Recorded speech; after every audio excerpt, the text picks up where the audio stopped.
이어서 바른 시각으로 보는 바른 경제 시간입니다. 한남대 글로벌 IT 경영학과 강신철 교수와 함께하겠습니다. 어서 오십시오, 교수님. 예, 안녕하세요. 예, 여전히 또 부동산 관련 뉴스가 또 줄을 이루고 있습니다. 네. 예, 정부가 전세 대책을 발표를 했죠. 네. 예, 그래서 오늘은 좀 바른 경제 시간에 정부의 전세 대책 발표와 관련해서 좀 내용을 살펴보도록 하겠습니다. 이번 그 정부 대책을 좀 간략하게 먼저 정리를 해볼까요? 네. 19일 발표한 서민 중산층 주거 지원 대책은 2022년까지 총 11만 4천 가구의 주택을 전세형으로 공급하는 것이 목표입니다. 이 중 전체 물량의 40% 이상인 4만 9,100가구를 내년 상반기에 공급하기로 했는데요. 예. LH가 지어놓은 공공임대주택 중 3개월 이상 공실인 주택 3만 9천 가구를 우선 전세로 공급하고 신축 매입 약정 7천 가구 그리고 공공전세주택 3천 가구도 내년 상반기에 공급하기로 했습니다. 그리고 이제 하반기에는 비어있는 상가와 오피스텔 그리고 이제 호텔 이런 숙박시설을 주거용으로 리모델링해서 2만 6천 가구를 공급하겠다고 합니다. 예, 지금 뭐 수도권을 중심으로 해서 워낙 이제 전세난이 가중되다 보니 네. 예, 정부가 이렇게 긴급하게 전세 관련 대책을 지금 내놓은 것 같습니다. 그런데 이 공급 물량만 가지고 전세난을 뭐 해결할 수 있겠느냐? 뭐 일부에서는 또 이런 목소리가 있는 것 같거든요. 예. 아마 힘들 겁니다. 예, 그러니까 수도권의 신규 택지의 보상 문제가 해결되지 않은 곳이 아직도 많고 그 건축 인허가 건수가 줄어드는 추세를 보면 내년 상반기에도 수도권의 아파트 공급 물량은 극히 제한적일 것이라는 전망이 나오고 있는데요. 국토교통부는 그러니까 서울 시내 아파트 신축은 자연 녹지를 훼손하지 않는 한 신규 택지를 마련하기가 어렵고 그래서 이제 신도시 건설을 계획하고 있는 것 같습니다. 예, 하지만 수도권에 신도시가 건설돼서 아파트를 짓는다고 해도 입주하려면 적어도 4, 5년은 기다려야 하기 그렇죠. 때문에 시간차가 있죠. 네, 예. 당장 불을 끄기 위한 수단으로 이번 부동산 대책을 내놓은 것 같습니다. 이번 전세 대책으로 전세난이 완전히 해소되긴 힘들겠지만 정부로서는 그렇게 해서라도 전세가 상승을 막아보려고 궁여지책을 내놓은 게 아닌가 그런 생각이 듭니다. 일단 급한 불이라도 좀 꺼보자. 예. 이런 차원의 대책이다. 이렇게 뭐 분석을 할 수가 있는 상황이고요. 지금 이제 민간 건설사들이 신규 건설을 좀 잘 안 하고 있는 상황이라면서요. 네. 예. 그래서 LH가 이 물량을 매입하는 이제 매입 약정 방식을 확대하겠다 이런 방안도 포함되어 있는 것 같은데 이건 네. 또 실효성에 대한 여러 문제가 또 있다 이렇게 보는 시각도 있거든요. 네, 더구나 또 임대차 3법이 이제 실효되니까는 예. 그 임대형 주택 건설이 좀 부실해지고 있는 상태인데요. 그래서 정부는 민간 건설사의 참여 확대를 위해서 공공 택지를 우선 공급하고 건설 자금을 저리로 융자해주고 세금 감면 혜택을 주는 등 행정 지원과 재정 지원을 아끼지 않겠다고 하니까 예. 좀 지켜봐야 할 것 같습니다. 근데 지금 아파트를 짓는 게 아니라 일단은 이제 정부가 연립주택이나 빌라를 사들여서 네, 리모델링해서 공급을 한다는 얘기잖아요. 예, 예. 근데 우리 인식으로는 이제 빌라 그리고 연립주택은 좀 품질 면에서 주택으로서 좀 품질이 낮은 것이 아니냐 이런 인식들이 있어서요. 네. 예, 이런 인식 때문에 과연 이런 전세 수요를 감당할 수 있겠느냐 이런 또 반론도 있거든요.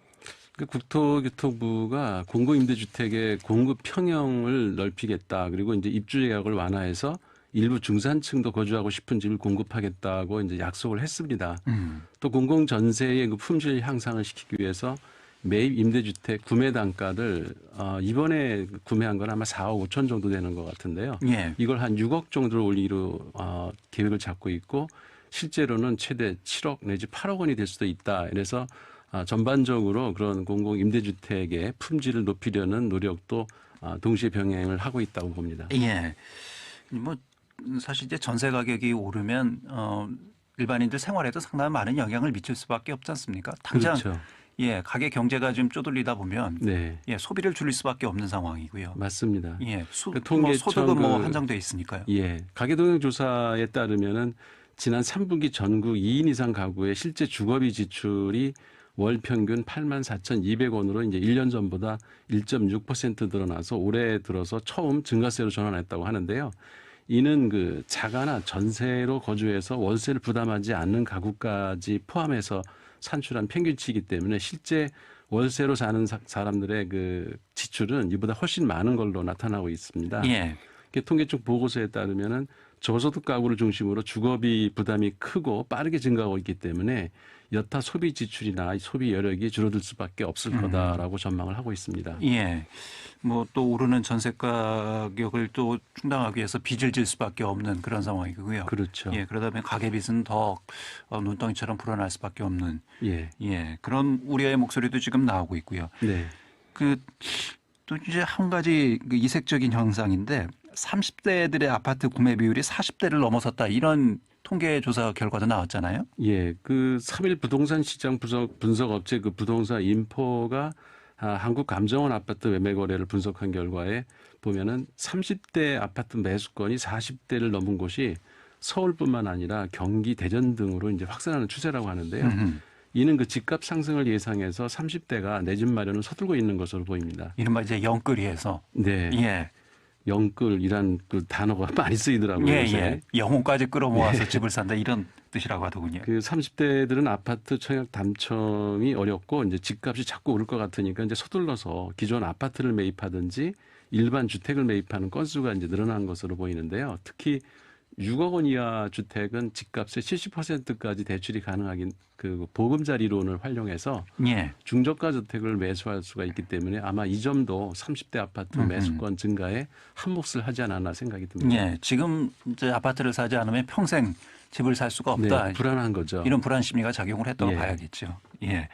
근데 또 20대 이하가 아파트를 많이 매입했다 이런 뭐 조사 결과도 나왔다고 글쎄요, 하는데요. 저도 이 뉴스를 접하고 좀 예. 좀 난감했는데요. 한국감정원이 20일 발표한 아파트 매입자 연령대별 현황에 따르면은 지난 10월 20대 이하가 전국에서 매입한 아파트 수가 9월에 2,800가구보다 25%나 오른 3,560가구로 집계가 됐는데요. 이는 전체 6만 6천 가구의 5.4%에 해당합니다. 그러니까 이런 수치는 20대 이하의 그 아파트 매입률 집계를 시작한 작년 1월 이후에 처음으로 이렇게 30대가 40대를 넘어선 거고요. 대도시 지역별로 보면은 인천이 가장 높고 광주가 이제 4.3%로 가장 낮습니다. 인근의 그 세종이 6.2%고 대전이 5.2%로 거의 평균에 가까운데요. 20대 이하가 아파트를 구매하는 돈은 대부분 부모 세대에서 나왔다고 볼 수 있는데 그렇죠. 20대가 이하가 무슨 돈을 벌 경제력이 수가 없죠. 예, 경제력이 예. 있는 것도 특별히 아니고. 가수 몇 명 빼고는요. 예. 그래서 부모들이 노후 준비를 제쳐두고 아예 자녀 집 마련하기에 나선 건 아닌지 궁금하고요.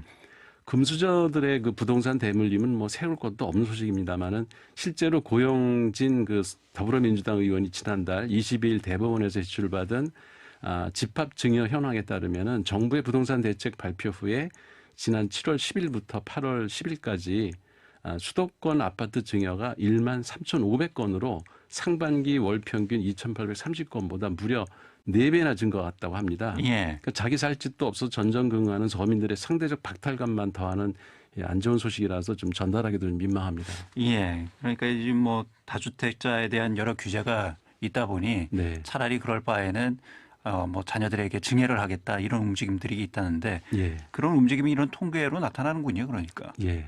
예. 그 임대차 3법이 전세난을 촉발시켰다 이런 주장도 있잖아요. 이게 끊임없이 그 예. 임대차 3법 나오고 나서 그러니까 제기되는 주장인데요. 그러니까 전세 물량이 줄어든 건 최근 새롭게 등장한 문제도 아니고요. 이미 몇 년 전부터 저금리 때문에 임대인들이 전세보다는 월세를 선호하는 경향이 계속되어 왔습니다. 저금리 시대가 지속되는 한 전세 물량은 계속 줄어들 수밖에 없고요. 하지만 그 부동산 담보대출에 대한 규제가 심해지면 목돈을 마련하기 힘든 건물주들은 전세를 자금 조달 수단으로 이용할 수밖에 없기 때문에 예. 전세가 늘어날 가능성도 한편으로 있는 거죠. 그래서 임대차 3법이 전세난을 일으켰다는 주장은 설득력이 약합니다. 예. 그리고 이번에 이거 정부의 전세난 대책 관련해서 가장 논란이 됐던 것이 이제 호텔과 공장을 개조해서 1, 2인 가구 수요자들에게 전세 물량을 공급하겠다 이런 얘기지 않습니까? 근데 이 과연 호텔과 공장이 주거 시설로서 적합하냐 이런 네. 여러 가지 또 논란이 있는 것 같습니다. 저는 이 뉴스를 보면서 낚시할 때 그 떡밥을 뿌리면 고깃대가 막 펄떡펄떡대고 뛰잖아요. 예. 그 모습이 좀 떠올랐는데 그렇지 않아도 그 임대차 3법을 폐지해야 한다고 주장하는 그 보수 언론과 야당에게 그 떡밥을 던져준 꼴이 됐는데요. 예. 정부가 20여 차례가 넘게 많은 부동산 대책을 내놓고 있는데 과감히 선제 대응을 못하고 미적거리다가 항상 뒷북치고 있다는 느낌을 저도 지울 수가 없습니다. 예. 정부 입장이 이해되는 측면도 있습니다만은 그 코로나, 미중 그 무역 분쟁 등 경제 위기 상황에서 지금 저금리 정책을 걷어들일 수도 없고 또 저금리로 인해서 시중 유동성이 너무 높아져서 비정상적으로 주식시장과 부동산 시장이 지금 과열되고 있거든요. 이게 예. 참으로 난감한 상황인데 지금 전세난이 가장 심한 곳이 서울을 비롯한 대도시인데 사람들이 아파트를 주로 선호하기 때문에 전국적으로 아파트 가격이 상승하고 있고 아파트 청약률도 지금 상당히 높은 상황입니다. 예. 부산, 대전이 특히 높다고 최근에 뉴스에 나온 적이 있죠. 인구가 급감하고 있는 것을 감안하면은 이건 매우 비정상적인 현상이 벌어지고 있는 건데요. 예. 자유시장에 맡겨서 그대로 방치했다가는 머지않아서 일본처럼 부동산 버블이 일어날 것이 뻔한데 보수 언론과 야당은 합리적인 대안도 제시하지 못하면서 무책임하게 공격만 퍼붓고 있으니까 참 한심하기 짝이 없습니다. 예. 그리고 이제 뭐 특히 그 야당 또 보수 언론 경제지들이 또 그런 논조를 많이 펴죠. 예. 공급 물량을 확대하기 위해서는 아파트 건설을 많이 해야 된다. 네. 예, 그 방법밖에는 없다. 그게 이제 수요를 감당할 수 있는 유일한 길이다. 뭐 이렇게 지금 논리를 전개하고 있는데 이 부분은 어떻게 봐야 될까요? 그 자연을 훼손해가면서 아파트를 자꾸 짓는 게 능사는 아니거든요. 이미 그 호텔이나 빈 상가 그리고 공장 건물 공실률이 증가하고 있는 것은 전국적인 현상인데요. 비어 있는 건물들을 재활용할 수 있는 방안을 마련해야 부동산의 효율성을 높일 수가 있는데 그래서 호텔이나 공장을 개조해서 주거 시설을 만들겠다는 아이디어를 낸 사람을 저는 높이 사줘야 된다고 생각합니다. 예. 진정으로 국가의 장래를 걱정해서 나온 아이디어라고 생각을 하는데요. 호사가들이 그 자극적인 말로 정부 정책을 비판하는 동안에 쪽방조차도 아쉬운 청년들이 높은 주거 비용에 시달리고 있고요. 연립주택 전세라도 필요한 서민들이 집 밖으로 내몰리고 있는 현실은 외면한 채 그 부동산 재벌과 건물주들 입장만 대변하는 보수 언론과 야당 정치인들의 무책임한 발언에 우리 KBS 애청자들은 좀 현혹되지 않았으면 좋겠습니다. 예, 알겠습니다. 자, 바른경제 정부의 부동산 이 전세난 대책과 관련해서 좀 살펴봤습니다. 한남대 글로벌 IT 경영학과 강신철 교수였습니다. 수고하셨습니다, 교수님. 예, 고맙습니다.